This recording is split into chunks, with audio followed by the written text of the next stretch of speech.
গেছিলাম 48 international Kolkata book fair. আমরা train ধরেছিলাম দমদম থেকে বিধাননগরের স্টেশনে নামতে না নামতেই আপনারা অটো স্ট্যান্ড পেয়ে যাবেন। তো অটো স্ট্যান্ডে ওনাদেরকে বললেই বুক ফেয়ার যাব, ওনারা নিয়ে চলে যাবে করুণাময়ের একটু আগে। তো আমরা পৌঁছে গেছিলাম। তারপর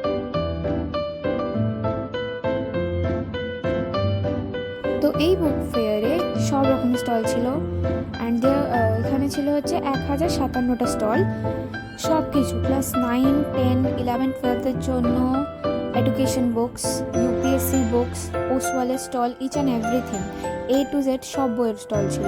ছোটদের অ্যাক্টিভিটি বইয়ের stall, each and everything, activity books, ghost, each and everything. And the theme was Germany.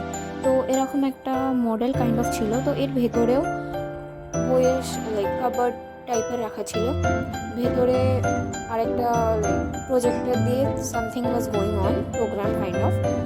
তো ওখানে বসে আপনারা চাইলে দেখতেও পারেন, আর যদি বেরিয়ে যেতে চান সেটাও করতে পারেন। ভেতরটা ছিল হচ্ছে এসি দেওয়া, বাইরে নর্মাল যেহেতু উইন্টার সিজন।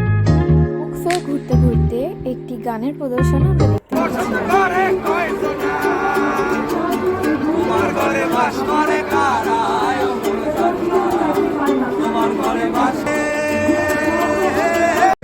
স্টোরি বুকসের দোকান ছাড়া এখানে ছিল বাচ্চাদের খেলনার দোকান ডক্টর ম্যাগিস। খুব ভালো ভালো কালেকশন আছে অ্যান্ড খাওয়া দাওয়ার দোকান ছিল। So thanks for watching.